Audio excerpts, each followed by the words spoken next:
remember it was a Tuesday night almost 10 years ago now, when my phone lit up with the text message that changed my life. It was just after 9 p.m. and I was lying on the couch watching a bit of television when I got a message notification from an unknown caller. Curious, I grabbed my phone, then felt this slight rush of adrenaline when I saw who the message was from. It simply said, "Hiya, Sean. Is this still your number? It's Laura from Leeds." A few years earlier, Laura and I had dated for around 6 months, and while at first it was a lot of fun, it didn't last. She was beautiful, intelligent, and successful, but she was also intense. Very intense. I always find passion to be very attractive. But Laura was unhealthily and rigidly fixated on self-improvement. It wasn't the healing your past traumas variety either. It was the maximizing your potential kind, and while I often agree with things she said about self-discipline and radical ownership, she sometimes took things way too far. I think the best example would be her reaction to me giving a homeless fella a few quid while we were out on a date. We'd both had a few drinks, and it was proper freezing outside, so I gave him a few coins to get himself a cup of tea or something. Laura didn't say anything at first, but when I asked why she was giving me the cold shoulder then, she launched into some speech about how pathetic homeless people were, how they should learn to help themselves, and how I was an idiot for giving him money because he was only going to spend it on drink or drugs. I only gave him a few quid to get coffee on a cold night, and I know she was a bit drunk, but I thought Laura exhibited a serious overreaction to what amounted to an innocent gesture of kindness. And I suppose that was the beginning of the end, and as her work schedule got busier and busier over the weeks that followed, we started to drift apart. It was her that ended things, and while I'll confess to being upset for a few days, I quickly realized that I was better off without her. I deleted her number, got on with my life, and then jumped back into the dating pool when I felt like I was ready. But lack of success turned into a major drought, and by the time Laura texted me, I hadn't been on a date in almost 8 months. I remember staring at my phone screen, reading Laura's text over and over with my thumb frozen over the keys, when suddenly, I heard a voice in my head. I mean, not literally, of course, I'm not mental. I just told myself, "Don't do it. I know it's tempting, but don't do it, mate." Laura wasn't bad news exactly, but she'd always been a lot to handle, and I'd feel like a right wanker if I made the same bloody mistake all over again. But still, my love life was a complete non-event, and as curiosity tugged at me, I found myself drafting a reply. I typed something out and then rewrote it about 4 or 5 times until it read as neutral and nonchalant as possible. "Hey, good to hear from you, what's up?" it said. And her reply arrived in mere minutes. "I'll be honest," she wrote. "I didn't give us a real chance the first time around. I wasn't ready for a relationship, but I am now. I think about you a lot. Those months were some of the best I've had with anyone. If you're not up for it, I get it, but the offer is still on the table." I must have read it 3 or 4 times just to make sure that I wasn't making some kind of mistake. I even went back to check it actually said Laura in her original message because this didn't seem like her at all. The Laura that I knew was distant, preoccupied, her head at work and her foot halfway out the door. This was raw, honest, a little bit vulnerable too, and it knocked me over. And I mulled over it for a minute or two, and the longer I did, I felt the idea winning me over more and more. You see, she wasn't wrong. The first few months with her had been phenomenal, and half my frustration came from her putting in zero effort when we had great chemistry. But now, if she was ready to put the time in, then maybe, just maybe, I owed it to myself to find out if she was for real. We swapped a few more messages, talking the whole thing out a little more, then once I was satisfied that she seemed genuine, I asked her out for what I described as a second first date. We agreed to meet that Sunday at this new Middle Eastern place that I've been wanting to try, and since the following day was a bank holiday Monday, we could afford to stay up late on what would normally be a school night. That Sunday, I got to the restaurant a little bit early, so I stood outside, hands shoved in my pockets, just sort of watching the street.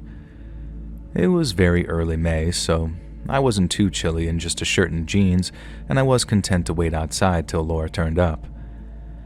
But 5 minutes passed, and then 10, and by the time 1/4 ticked by, I started thinking that she'd changed her mind. I checked my phone and saw that I didn't have any texts or missed calls from her, and then I felt this sort of mix of relief and annoyance wash over me as I thought, classic Laura, big promises, no delivery. But then, just as I was about to text her, she appeared, hurrying around the corner with her heels clicking against the pavement, and she looked stunning. A brunette when we dated, but her now sandy blonde hair was swept back, and she wore a black dress that clung to her like it was custom made. She'd always been slim. She went to the gym 3 times a week when we dated, but now she looked like she could have been a fitness instructor. She looked lean and strong, like she'd been sculpted. And as she got closer, she apologized for being late and mentioned how Pilates had run over, and then finished with, "You look good." And I must have blushed at that comment, probably at the way she looked too, but her compliment finished me off. I thanked her, and she gave me a little satisfied smile, and then we walked inside the restaurant, and I kind of felt like I'd won the lottery. Dinner was even better than I'd hoped. And their kitchen might have been halal, but their bar wasn't, and our Iranian waiter gave us such good service that we'd polished off 3 bottles of wine by the time the dessert menus came. Laura was different too. She laughed more, she listened when I talked, and then asked questions like she meant it. The old Laura would have been glued to her phone or trying to steer every conversation back towards work or maximizing potential. But that Sunday night, she brought up work just one time and then immediately stopped herself when she did a sort of, "Nope, not doing that. No work talk, just us." And I liked that Laura. I liked her a lot, and if that was how she was approaching dating, then I was there for it. We worked our way through 6 small plates, shared 2 mains and a dessert, and then polished off a 3rd bottle of wine while the place cleared out. When the bill landed, it was a steep 190 quid, minus the tip, but considering what an amazing time we'd had, it seemed well worth the money. Laura reached for her bag and then paused. "I've got a confession," she said, and I smiled, saying, "Don't tell me. The old I've forgotten my purse gag, right?" And she didn't laugh and responded, "No, it's not that, it's something else." And the mood suddenly shifted. I leaned back in my chair and waited for her to speak, and she seemed to take a deep breath and then started back up. When Laura had decided that she was ready to start dating again, she tried the apps. She met a guy, he seemed great, but then after a few weeks he changed. He got jealous, controlling, and it wasn't long before she feared physical abuse. Laura explained that she ended things a few months back, but he wouldn't leave her alone, and over the previous few weeks, he'd been showing up outside her flat late at night. "Sometimes I see him across the street just standing there," she said, "and it's gotten worse lately. I'm scared." I told her how sorry I was and asked if she'd contacted the police, and she had, but since the guy hadn't broken any laws yet, there was really nothing they could do. Once she'd explained, Laura hesitated and then looked at me, saying, "Would you come back to my place? Just for a drink, just to make sure he's not waiting. I'd feel better with you there." And I should have said no. Even with all that wine having firmly gone to my head, the warning voice was back, louder this time, yelling at me to walk away. But Laura looked genuinely shaken, so I thought it would have been real bloody mingy of me to just ditch her and go home. Plus, I'll admit that I wasn't quite ready to end the night just yet, and a few more drinks at her place sounded perfect. After I agreed, Laura gave me a relieved smile, and then we called a taxi. We asked the waiter if we could wait inside for the cab, and since we'd spent nearly 200 quid, he gave us some leeway.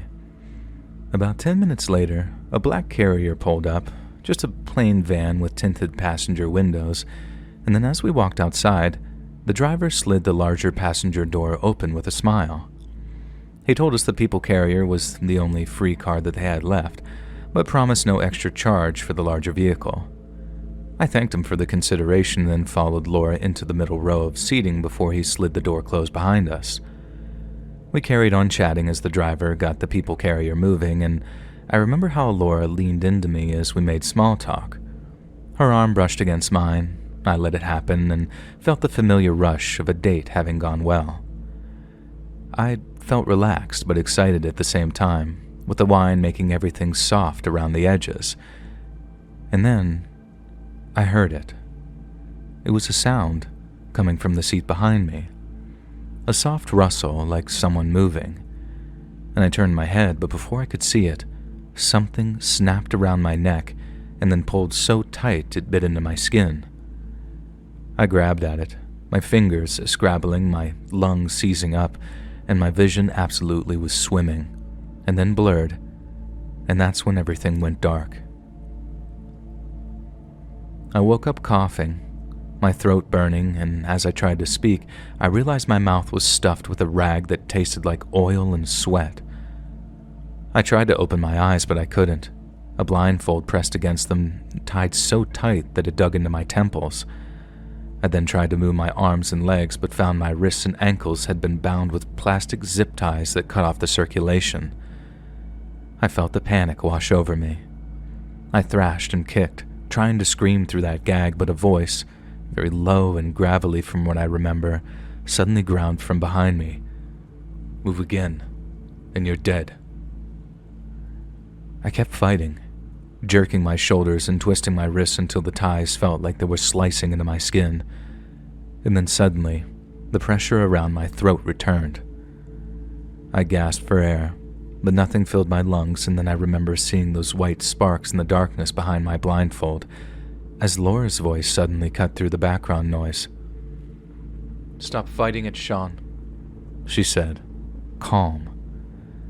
"It'll hurt less if you just let it happen." And her words hit me like a punch in the gut. My brain was stalling, refusing to connect the dots for a second before it finally hit me. Laura was doing this to me. I stopped fighting, not because I wanted to, but because if I had any shot at surviving, I had to wait, and I had to think. I then remember slumping back into the seat, breathing hard through my nose and just sort of listening. The van rumbled on forever.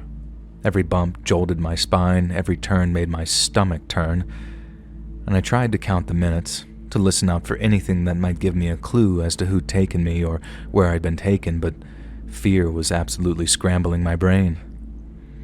My hands went numb from the ties being so tight, and the gag kept me from swallowing right, meaning spit pulled in my throat and made me gag every so often as well.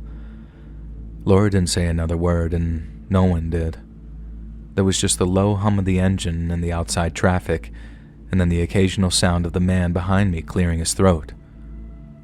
When the van stopped, the door next to me slid open and I suddenly felt two pairs of gloved hands wrench me from my seat. They dragged me out, my bare feet hitting the gravel that stabbed into my soles, and I stumbled, but they didn't let me fall as two of them, maybe three, kept on dragging me forward. The gravel turned into grass, and then I heard twigs snapping and the air changed. It felt damp and heavy. I could smell pine and dirt and a faint trace of smoke. My legs shook, but the men kept dragging me along. One of them had his thumb dug into the flesh just above my collarbone, and I think it was one of those pressure point holds I've heard about, but my God, I didn't know anything could hurt so much. I was dragged for 10, maybe 15 minutes, and then suddenly we stopped. Grass brushed my feet again, and dead silence filled the air. There was no breeze, no birds, just the sound of my own ragged breaths. And I stood still for a few moments, and then all of a sudden, they began lifting me into the air. My stomach dropped as I went airborne, and then I felt wood under my feet as they set me on some kind of platform. It creaked under my weight as they shoved me back against a pole, rough and splintered, and tied me to it with ropes that scraped against my skin. Then came the knives. I felt cold metal sliding against my chest, and I began to scream against the gag again. I thought they were going to cut my heart out or something, but then suddenly, I heard the sound of fabric tearing as they cut my shirt away. The jeans went next, and I felt a cold sting that made me flinch as a blade nicked my thigh. They didn't stop until I was completely naked, and I could feel the night air on almost every inch of my skin. Then I started to hear the sound of something clacking below me. It sounded like wood, shifting and stacking, heavy objects hitting the ground as men grunted and strained. After that, my gag was pulled out, and the blindfold was removed.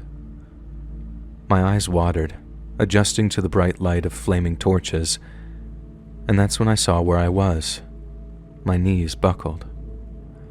I was in some kind of clearing, one that looked as if it were deep in the forest, and to my absolute, horrified disbelief, I saw I was surrounded by a crowd of figures in hooded robes.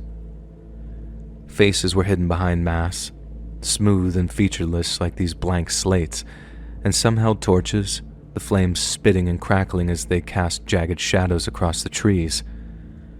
The men beneath me, the ones I'd been dragged by, appeared to be wearing tactical gear. They wore black uniforms, masks, and had guns holstered on their hips as they stacked wood under the platform. Suddenly, one of them appeared holding a hefty-looking jerry can. He walked up to the stack of wood beneath me, tipped it up, and then started pouring petrol all over it. It soaked the wood. As the sharp chemical stench hit my nose almost immediately, another can followed, and then a third. That disgusting-smelling liquid glugging out as it soaked the pile of logs and sticks, and it was like some waking nightmare that I was in. I tried to shout, but my voice cracked and was barely audible. I could hardly get any words out, but still I begged them to stop as the fumes started to irritate my nose and face and throat. The men in black uniforms didn't even look up. They just carried on with what they were doing. I pulled at the ropes, the pole digging into my back, but I couldn't move. The petrol kept flowing, the pile beneath me growing dark and slick, and the smell so thick in the air that I could actually taste it. A figure stepped forward from the crowd holding one of those flaming torches above their head. The others silently parted, watching reverently as the figure advanced. Their robes and the way they moved gave the impression that they were gliding towards me. They wore a hood like the rest, but their mask was different. It was dark, almost slate-colored, but unlike the others, it was decorated with strange pale symbols I didn't recognize. And just after stepping away from the crowd, he stopped, turned, and then began to address them in a language I didn't understand. And I'm not daft either. I know the likes of French, Spanish, or German when I hear them, and I'm a big fan of Korean horror and old Hong Kong action movies. I'm no language expert, but I've got a good ear for them, and this sounded like nothing I've ever heard before.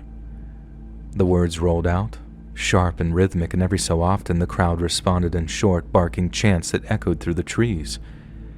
And once they'd finished speaking, the masked figure turned to me, then raised the flaming torch high above their head. The flame was dancing, and then from about 10 feet away, they started walking towards me. At 8 feet, the crowd's chanting grew louder and louder as I thrashed harder. The ropes were tearing at my wrists, making them slick and sore with these bloody abrasions that were forming. And at 6 feet, I could feel the heat of the torch brushing on my skin. I screamed, a raw animal sound as I squirmed against the wooden pole. At 4 feet, the flames filled my vision as the crowd began howling. And I completely lost it. I screamed, I sobbed, and I begged, my words descending into just some frantic gibberish as snot and tears were streaming down my face. I did and said things that I didn't even know I was capable of, promised things I could never deliver, verbally debasing myself in ways I'll never forgive myself for. I prayed they'd listen to me.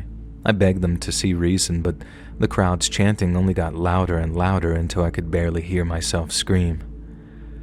I watched in horror as the masked figure closed the gap between us, gradually lowering the torch until it was just a meter or so from the petrol-soaked pyre.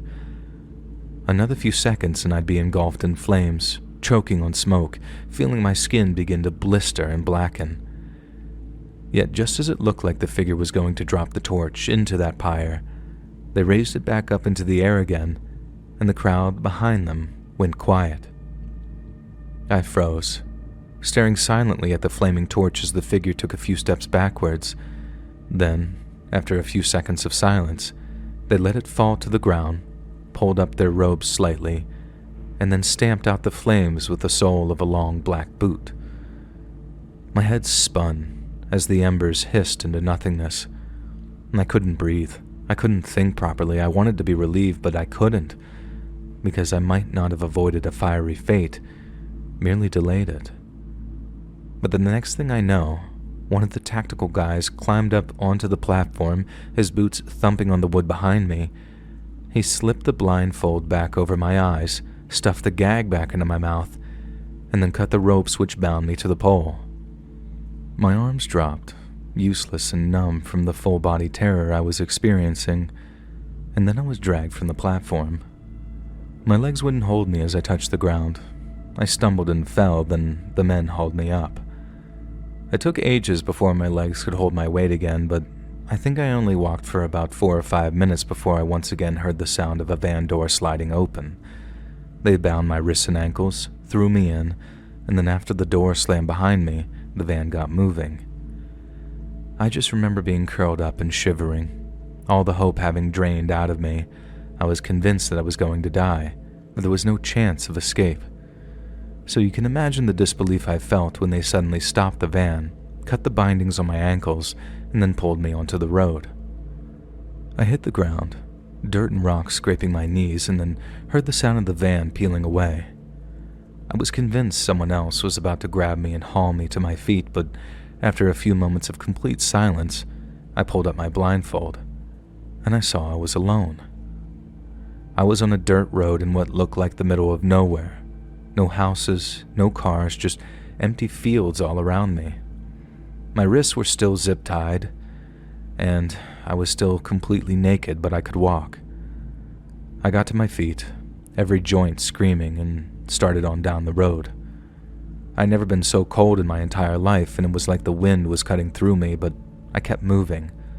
One step, then another, slowly but surely, praying that I wouldn't die of hypothermia before I found help. My feet were raw, bleeding from those rocks and cuts when I finally spotted a cottage in the distance. It was a quaint little place with a thatched roof, like something you might see on a postcard. But then there was me, staggering up the path, completely naked. It was absolutely surreal. I staggered to the door and pounded on it with weak but desperate fists. A middle-aged woman in a bathrobe answered, and the second she laid eyes on me, she started screaming like a friggin' banshee.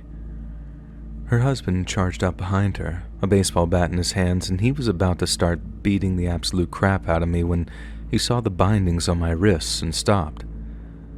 I'll never forget the look on his face, the way his eyes went all wide when he realized what he was looking at. After he froze, he just muttered, "Jesus Christ," and then ran back inside to grab something I could cover myself up with. They brought me a blanket, made me a cup of tea, and then let me take a nice long shower while they called the police.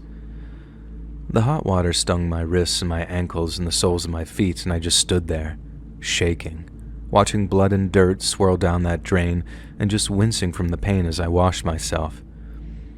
Just before the police got there, the nice couple gave me some spare clothes to wear. It was only a baggy pair of joggers and a faded t-shirt, but it meant the world to me. And after that, I sat in their kitchen waiting for the police as the couple whispered in the next room. When the lone officer arrived, I thanked the couple for all their help, and we then walked to his patrol car, and after taking a seat in the back, I told him everything. The dinner, the van, the forest, the hooded figures.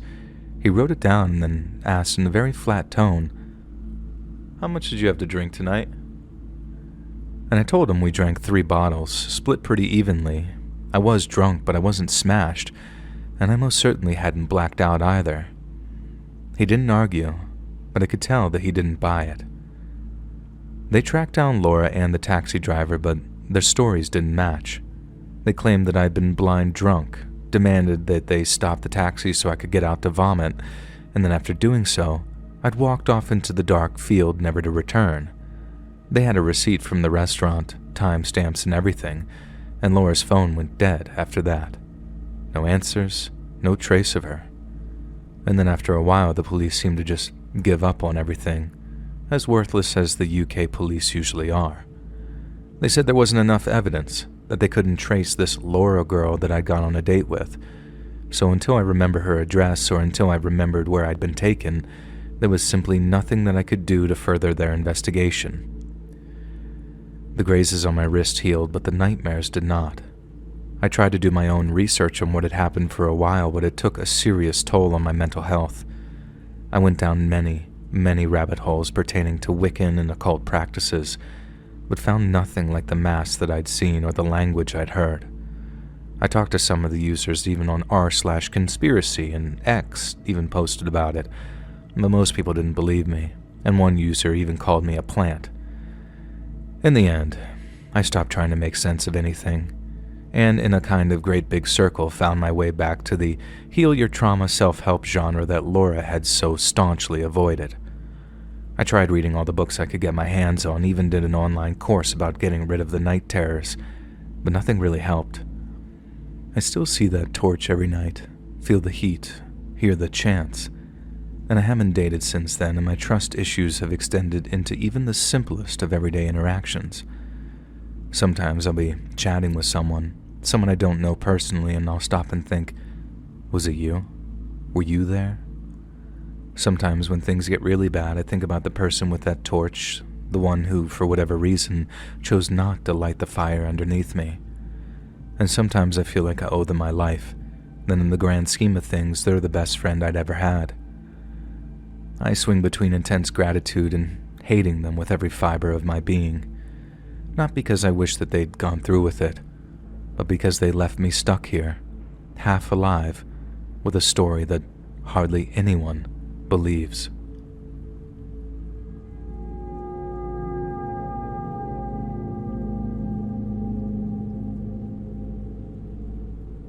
I met him on a dating app.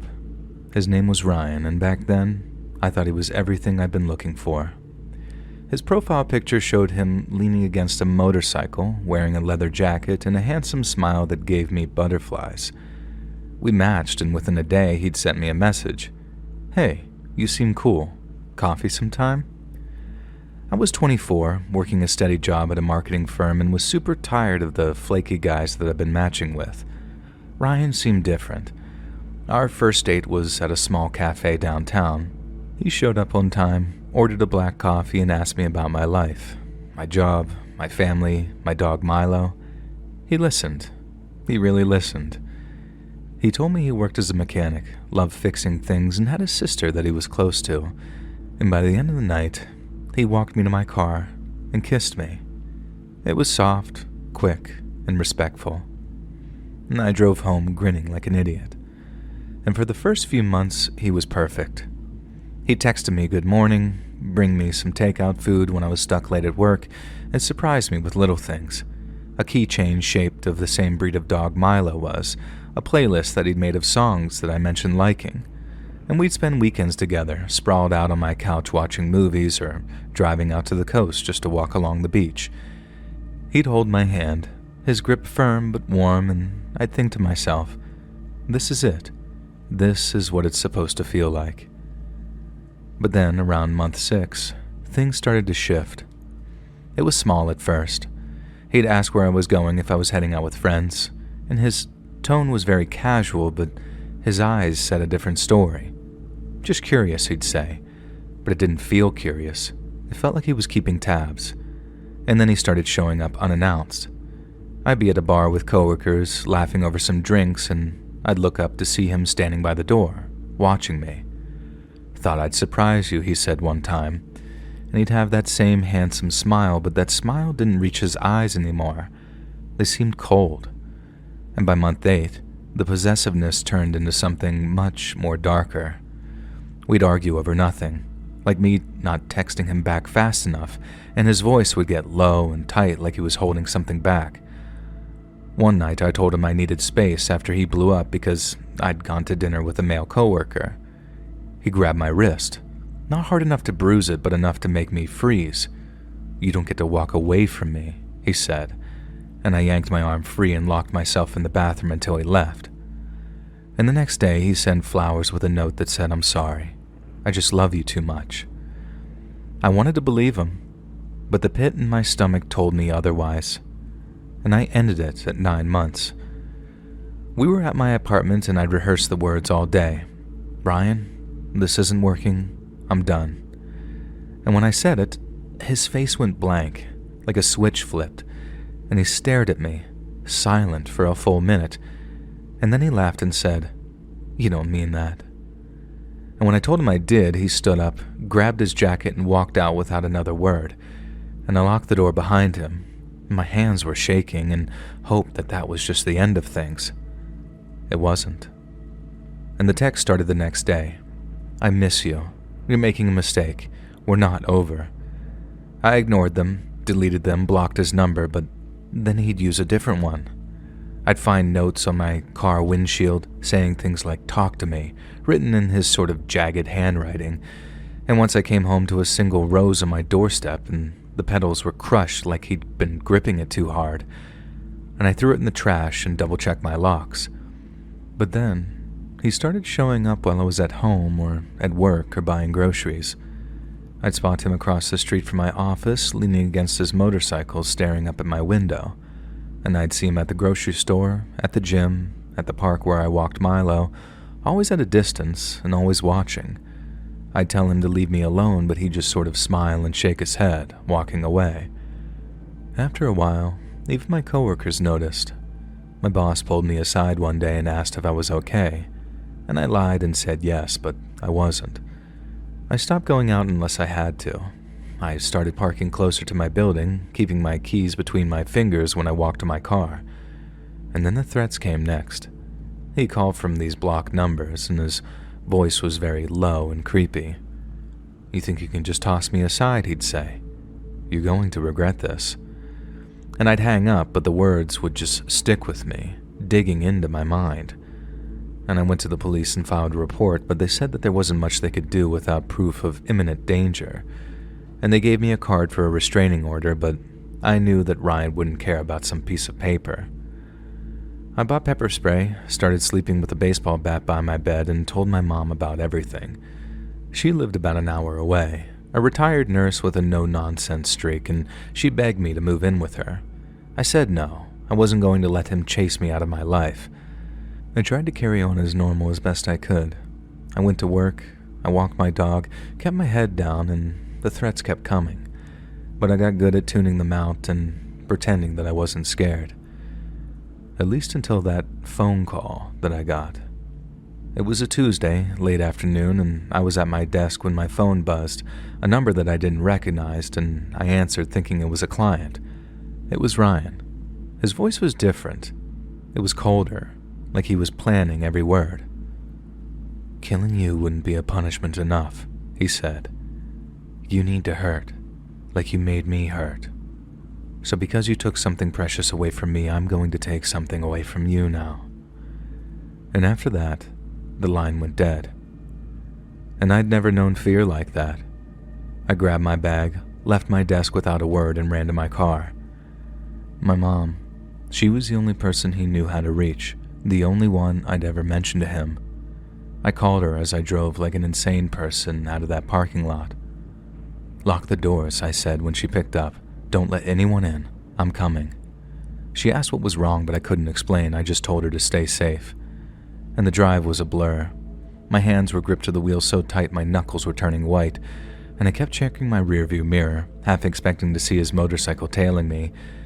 And then when I hit her street, I saw his truck. This black, dented, unmistakable thing parked just near her driveway. I slammed on the gas, pulled in behind him, then jumped out and ran up the path, hammered on the door. My fist was pounding hard enough to rattle the frame, and I yelled at her to open up. The door swung open, and there was my mom, calm as anything, just staring at me. "What's all this noise?" she asked. I just shoved my way past her, my shoulder knocking into her, and then as I rushed into the kitchen, I saw him, Ryan, sitting at the kitchen table, his jacket slung over the chair like he belonged there, and I felt sick. "He got here a minute ago," my mom said, kind of frowning at me. "He said he was a friend of yours." "Get out," I said, my voice breaking into a shout. "Get the hell out," I screamed. He stood, very slow and deliberately raising his hands like he was innocent. "I don't know what's wrong with you," he said, all confused and charming. "I just needed to make a call." But as he grabbed his jacket and headed for the door, he turned back, looked me dead in the eye, and winked, basically saying I could have if I wanted to. I locked the door behind him. My hands were shaking and told Mom everything, every detail that I'd spared her before. She wanted me to stay the night, but I couldn't. I needed my own space, my own fight. I just drove home, checked every room, every window, and sat with the bat across my lap until the sun came up. And the harassment didn't stop after that. He'd call, leave voicemails, sometimes threats and sometimes apologies. I'd find his truck parked down the street from my apartment, empty there, but almost like a warning. I eventually got that restraining order, kept filing reports, but it was like yelling into a void. He was always one step ahead, it felt like, just out of reach, and the police were worthless. Then one day, it all just seemed to stop. There were no calls, no notes, no sightings, and I waited for the other shoe to drop, but weeks passed, and then a month, and there was nothing. And I finally felt like I could breathe again, to sleep without that stupid bat. I was at work one afternoon scrolling through my phone on break when I saw it. A mutual friend had posted a photo. Ryan, arm around a girl I didn't recognize, smiling at some bar. She looked happy, oblivious. She reminded me of me. I stared at her face, the way he smiled at her, and felt sick again. I knew what he was capable of, what he'd do when the mask slipped. And I thought about warning her, but how? He'd know it was me if I used my name. And my solution was to make a brand new Facebook profile, a fake name, no picture, and then look her up and message her. And her page was public, full of selfies and posts about her job at a daycare. And I typed the message fast. "Be careful with Ryan. He's not who he seems. Get out while you can." And I hit send, watched it mark seen, and then logged out and deleted the account. I don't know if she listened. I don't know if she's okay, and a part of me wants to check to dig, but I stopped myself. I'm free of him, for now anyway, and I think that's enough. I still double-check the locks on my doors, and I still glance over my shoulder whenever I walk to my car because I know he's out there, and I know he doesn't forget.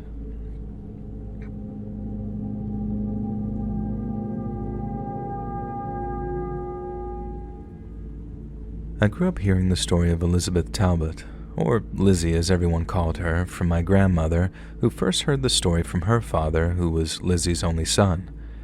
It's a tale that's been handed down through our family for nearly 100 years now, told over kitchen tables and porch swings, and it's always had a certain kind of quiet weight to it. It isn't just a story about survival. It's about how my great-grandmother came to be and how Lizzie, a woman I never met, carved out a life for herself against odds that would have broke most others. I've pieced it together over the years, filling in the gaps with details both learned and imagined. So as I remember it, this is the tale of poor Lizzie Talbot. Back in 1899, a 22-year-old Lizzie was living just outside Chattanooga, Tennessee, in a small clapboard house with a tin roof that rattled whenever the wind blew too hard. That spring, she'd married Henry Higgins, a man with broad shoulders and an infectious laugh who worked at the lumber mill down by the river. They weren't wealthy by any means, but they had enough. A little garden out back, a couple of chickens, and a bed that they shared under a quilt Lizzie's mother had sewn. I picture her standing by the stove, stirring a pot of beans as Henry arrives home from work, his boots heavy on the floorboards, his clothes smelling of sawdust and sweat. And they were happy, and had a bright future of family fondness to look forward to. Then one afternoon in the summer of 1900, everything changed. Henry was at the mill, hauling logs, when a chain suddenly snapped, and a load of timber came crashing down on him. One of the beams caught him across the head, cracking his head open. His co-workers carried him to a doctor on a stretcher, blood soaking through the bandage they'd wrapped around his skull, and the doctor said he'd do everything possible, but promised nothing.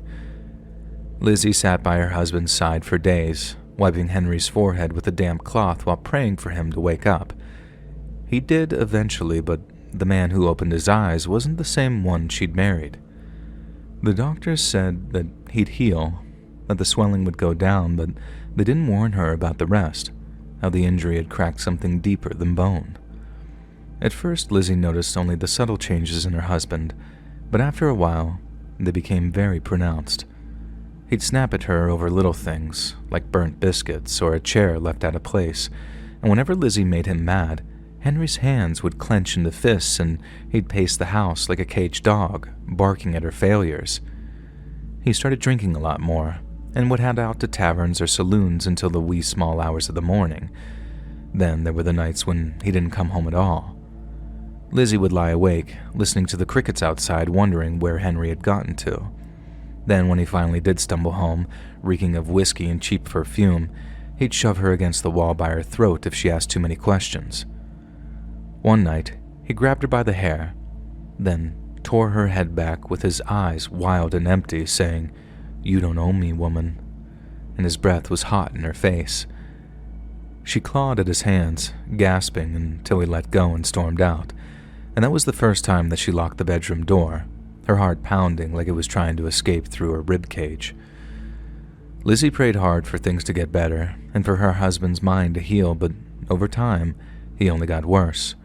And to his wife's horror, Henry started robbing folks like a regular old road agent.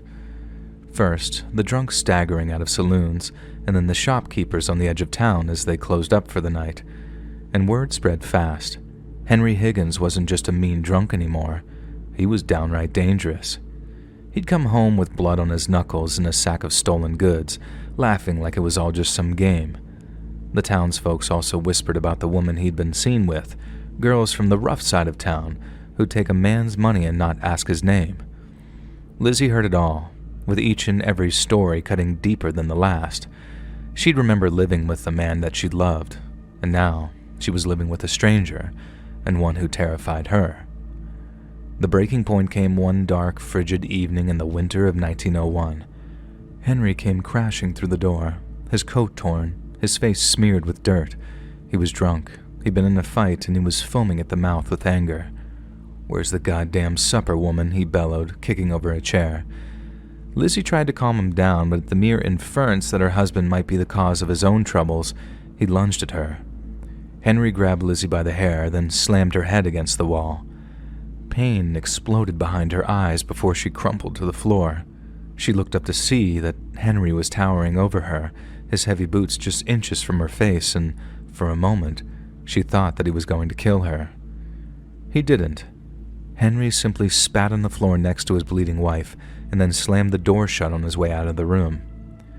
Lizzie said that she'd lay there, tasting blood, and realized that she had to run. She didn't have much, just a few dresses, a shawl, and a handful of coins that she'd hidden in a tin under the bed. Then she waited until dawn, when Henry would be passed out somewhere, and then slipped out of the back of the house. She walked until her feet were blistered and bleeding, hitching rides on wagons and begging for scraps from strangers. She didn't care where she was going, it just needed to be far away from Henry. Weeks later, half-starved and shivering, she stumbled into Haw River, North Carolina, a quiet little town with a river running through it and a church up on a nearby hill. And that's where she met Benjamin Heckler. Ben was the pastor at the church, a man in his 30s with kind eyes and a voice that carried when he preached.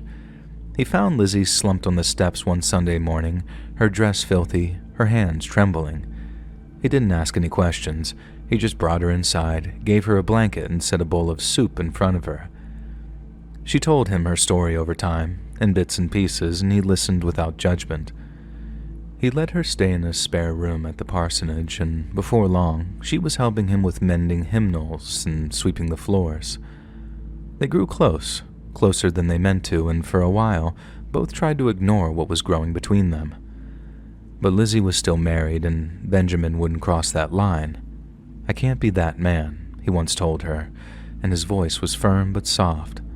And she understood, even if hurt, so she waited, and she fought. She wrote letters to lawyers, secured affidavits from folks back in Chattanooga, and tracked down witnesses who swore Henry had beaten her and betrayed her vows. It took years, But finally, in the early spring of 1902, a judge finally granted Lizzie an annulment, declaring her marriage to Henry null and void, and she was free. That summer, Lizzie and Benjamin married in the church where they'd first met. It was a small wedding, just a few townsfolk, a wooden cross on the wall, and vows that they meant with every word. Then a year later, in 1903, she gave birth to a boy named Samuel. He was a quiet baby with his father's dark hair and his mother's bright blue eyes, and for a while, life was good. They had a little house near the river with a porch where Lizzie would sit and watch Samuel play in the yard. Benjamin would come home from the church, kiss her forehead, and they'd eat supper together. It was their own little slice of heaven. But then, in the fall of 1905, disaster struck. I picture Lizzie in the kitchen when she heard the horses, the sound of hooves pounding the dirt growing louder and louder until it stopped right outside her home. She wiped her hands on her apron and stepped towards the window to pull back the curtains. There were 6 men, maybe 7, all on horseback, their faces shadowed by the wide brims on their hats. One of them swung down from his horse, his boots hitting the ground, and then Lizzie heard his voice, rough and familiar like a knife dragged across stone. "Lizzie, you in there, woman?" At the sound of her name, her stomach dropped. She'd never forgotten that voice, the way it would turn from a laugh to a growl and a heartbeat. It was her ex-husband, Henry Higgins. Lizzie backed away from the window, her hands shaking so bad that she knocked a plate off the table. It shattered on the floor, and little Samuel started crying in the next room. The men outside laughed, and Henry shouted again, "Come out, woman. I've been looking for you." The door rattled as someone pounded on it, and Lizzie froze. She could hear the clink of spurs, the creak of leather, the low mutter of the posse. They weren't here to talk. They were here to take her, or worse. Her mind raced back to Chattanooga, to the nights that she'd cowered under Henry's fists, and now he was here, with men who'd shoot first and ask questions later. The walls seemed to close in, and her chest tightened until she could barely breathe, and then suddenly, her current husband burst into the room. Benjamin's face was pale but determined. He grabbed a shotgun from the corner, the one he kept for hunting, and took cover near a window. "Lizzie," he said, his voice low and urgent, "take Samuel, and when I say, you run out the back." She started to argue, but he cut her off. "Wait till you hear the shot. They'll be distracted. Then run, and don't look back." Lizzie nodded, tears stinging her eyes, and scooped Samuel from his crib. The boy whimpered, clutching her neck, and then she crept to the back door to wait for her husband's signal. Benjamin shouldered his shotgun, parting the curtains just enough to aim while outside Henry was pacing. "You can't hide forever, Lizzie." He fired a pistol in the air, the cracks splitting the night. Benjamin looked at her, his eyes steady despite the fear in them.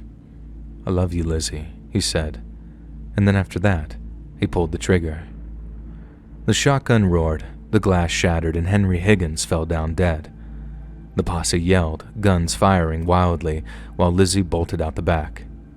She ran as fast as she could, her baby bouncing in her arms as her bare feet pounded against the cold ground, and she didn't stop to see if Benjamin was alive.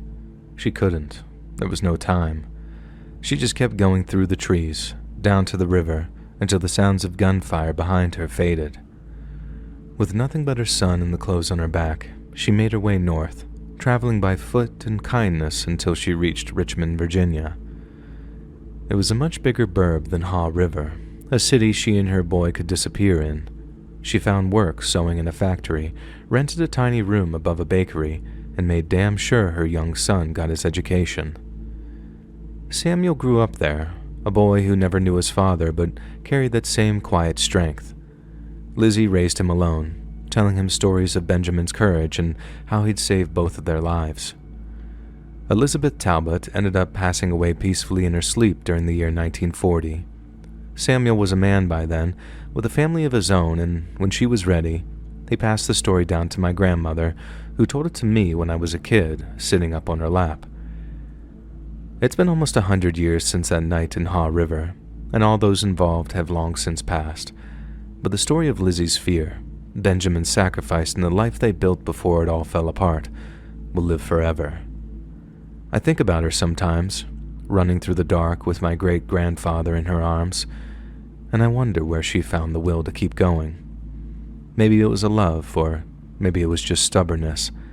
Either way, that's why I'm sitting here now, typing this out and keeping her story alive for another generation.